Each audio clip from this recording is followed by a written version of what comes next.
நான் சொன்னாலும் தெரியும் உங்களுக்கு. எங்க அம்மா அப்பா கூட எனக்கு சொல்லல. அந்த பணியில இருக்கிற சமயத்துல ஒரு 10 நாட்கள் அங்க நான் பணியில இருந்தேன். ஒரு நாள் இரவுல 3 மணி அளவில் நல்ல மழை பெஞ்ச உடனே எங்களுக்கு அந்த சேதராய முதல்ல வந்து ஒரு சின்ன ரூம் இருக்கும். எங்களுடைய போலீஸ் எல்லாம் தங்கியிருப்போம். இந்த மழை அதிகமாக வந்த உடனே எல்லாரும் ஓடி போய் அந்த ரூமுக்குள்ள போய் உட்கார்றதுக்காக நாங்க சென்றோம். எங்களுடைய காலணிகள் ஷூ அதை எடுத்துட்டு உள்ள போனோம்.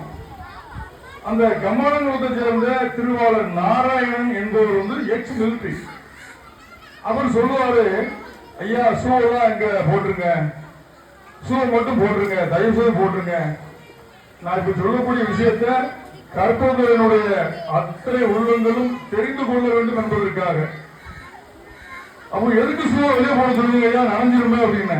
அப்போதான் அவர் சொன்னாரு, இந்த சின்ன ரூம் ஆனது கற்பகனுடைய சார்பால் கட்டி கொடுத்த ரூம் அப்படின்னு சொன்னாங்க.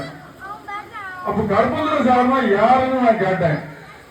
அவங்க மகளை கண்டிப்பா சாரை கடை குடும்பத்துக்கு நான் கொடுத்துருக்காங்க அப்படின்னு சொல்லி அவர் சொன்னார். அப்ப அவங்களை பார்த்தாலும் தெரியுமா உங்களுக்கு அவங்க நாராயணன் கேட்டேன். அப்போ நாராயணன் சொல்லுவாரு, ஐயா அவங்க வீட்டுல 3 பேர் கன்னியாஸ்திரியா போயிட்டாங்க. வாரத்துல 3 நாள் சேதராய முதல்ல பள்ளியும் 3 நாட்கள் கற்பந்துறையில பள்ளியும். கற்பந்துறையில் இல்ல உலகத்துல. இப்படி 3 நாட்கள் அங்கேயும் எங்கேயும் போகும்பொழுது இந்த பள்ளிய அவர் கைப்போட கட்டினா இந்த பள்ளிய நாங்க ஊர்ல பராமரிச்சுக்கிட்டு இருக்கோம், நீங்க தயவு செய்து உங்க சூழ்ச்சி வெளியே போடுறீங்க அப்படின்னாரு. அந்த இடத்துல கேட்டிருந்தோம்னா எவ்வளவு மகிழ்ச்சியா இருக்கும் பாருங்க.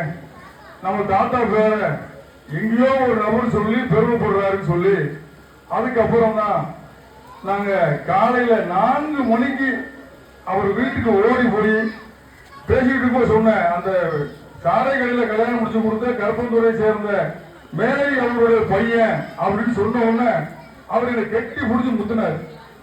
இரவு 2 மணிக்கு 3:30 மணிக்கு அவங்க ஊர்காரங்களை கூட்டு வச்சாரு. கூட்டு வந்து இந்த மாதிரி அந்த கன்னியாஸ்திரி அவங்களுடைய தங்கச்சி பையன் கற்பந்துறை சார் பேரன் அவங்க எல்லாருமே என் மேல அவ்வளவு ஒரு அன்பு உருவாச்சு. எனக்கு ரொம்ப மகிழ்ச்சியா இருந்தது. இந்த கல்விக்காக ஒரு 25 ஆண்டுகளுக்கு முன்னாலே தாத்தா வந்து 2 பக்கமும் இந்த கல்வி பணியை ஆற்றிருக்காங்க. எங்க குடும்பத்தில் வரக்கூடிய பிள்ளைகளுக்கு எல்லாம் என்ன சொல்லுவாங்கன்னா, அந்த பவுண்டர்கள் வச்சிருப்போம் பேனா, அந்த பேனாவை தொட்டுதான் அந்த சேனை கொடுப்பாங்க. இது ஒவ்வொரு வீட்டுக்காக போகும்போது யாராவது ஒருத்தர் வாத்தியார் ஆயிட மாட்டாங்களா, டீச்சர் ஆயிட மாட்டாங்களான்னு ஏங்கிற காலங்கள்லாம் உண்டு. அப்போ அந்த ஆசிரியர் பணியை வந்து அந்த பெரியவரை நினைச்சு பார்க்கிறாரு. அவர்கிட்ட தான் எங்களுடைய போலீஸினுடைய பட்டா புக் இருக்கும். நாங்க அதில் கையெழுத்து போடுவோம். அதுல நாராயணன் வந்து ரொம்ப இங்கிலீஷ் அழகா போடுவாரு. அப்போ சொல்லுவாரு, இந்த எழுத்துக்கு சொந்தக்காரரு கற்பகனுடைய சார்பால் அப்படின்னு சொல்றாரு. பேரவே சொல்றதுக்கு அவரு அவ்வளவு ஒரு கூச்சப்பட்டவர், மரியாதை சொல்றதுக்கு கூச்சப்பட்டவர். அப்ப இதெல்லாம் கேட்டுட்டு மறுநாள் காலையில தான் எங்க அம்மாட்ட வந்து ஒரு பெரியவரை சந்திச்சேன். இந்த மாதிரி தகவல் சொல்றாரு, அங்க கட்டின ஸ்கூல் என்ன விஷயம் எங்க அம்மாட்ட வந்து கேட்கும் பொழுது திருப்பி அம்மா அந்த கதையை சொல்றாங்க. எப்படி சொல்றாங்க, எங்க தாத்தா வந்து சொந்த ஊரு தாத்தாம்பட்டி, பாட்டிக்கிட்ட போகப்பட்டு இங்க திருநெல்வேலிக்கு ட்ரெயின்ல வர்றாரு. ஐயா சவரிய போறியாவும் ஏவ போறியாவும் கூட்டிட்டு நேரம் குறிச்சிக்கு போறாங்க. குறிச்சியில போன உடனே குறிச்சியில உள்ள பள்ளிக்கூடத்துல இவர் படிக்கிறார். நல்ல ஆட்கள் போடுவாரு, பாட்டு போடுவாரு. அப்போ கர்ப்பந்துறைக்கு ஞான உபதேச கிளாஸ் கூட்டு வர்றாரு. அப்பதான் ஏக போயாவும் பேசி தாத்தாவுக்கு இங்க திருமண ஏற்பாடுகளை செய்யறாங்க. திருமண ஏற்பாடு செய்த பிற்பாடு எங்க குடும்பத்திலிருந்து ஒரு 3 பேர் அருட்சகோதரிகளை போன உடனே விளாகத்துல வந்து இப்போ அந்த நினைவுலாம் ஒரு சிலருக்கு தெரிஞ்சிருக்கும். விளாகத்துல இருந்து ஏன் கர்ப்பத்துறைக்கு வந்த நிகழ்வு, விளாகத்துல இருந்து ஏன் கம்மாளங்குளத்துக்கு போன ஒரு குரூப் அப்படிங்கிறதுலாம் ஒரு நிகழ்வு. அந்த நிகழ்வுல வந்து அந்த குரூப் எல்லாம் அங்க போயிட்டாங்க, இவங்க இங்க வந்துட்டாங்க விளாகத்துக்காரங்க. அதுக்கப்புறம் தான் கர்ப்பத்துறை பெரிய ஊராச்சு. அப்படி வரும்போதுதான் நம்ம கர்ப்பத்துறை திரு ஜோசப் பண்ணேன் அவங்க அப்பா வந்து பெரிய தோழி. அவர் பேர்ல நாங்க லைசன்ஸ் எடுப்போம், என் வீட்டுல வச்சு ஸ்கூல் நடத்துங்க அப்படின்னு சொல்லி ஸ்கூலை முதல்ல நினைக்கிறாங்க. கற்பந்துறையில ஆரம்பிச்சாங்க. ஆரம்பிக்கும் போது முதல் தாளாளர் தலைமை ஆசிரியர் வந்து நம்ம தாத்தா. அதாவது எங்க தனபாஜி மாமாவுக்கு பெரியப்பா. அப்ப அவர் தான் என்ன செய்யறாரு, இந்த ஸ்கூல் ஆரம்பிக்கிறாரு. எங்க வீட்டுல 3 பேர் வந்து அந்த அன்பு பணிக்காக அருட்சகோதரியா போயிருந்தாங்க. அந்த காலத்துல ஒன்றுபட்ட மறை மாவட்டமாக இருந்தது மதுரை.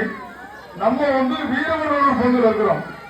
பேட்டை பங்குலாம் கிடையாது. வீரவனூர் பங்குல இருக்கும் பொழுது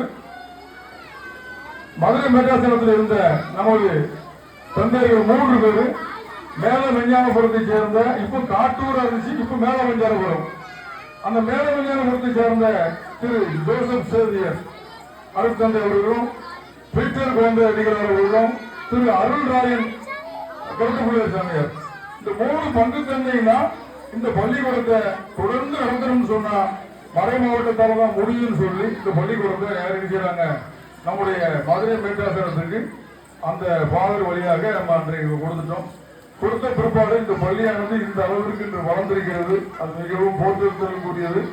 அதே பள்ளியில நமது பிள்ளைகள் வந்து பணியாற்றி ஓய்வு பெற்றது என்பதை நினைக்கும் பொழுது உள்ளபடியே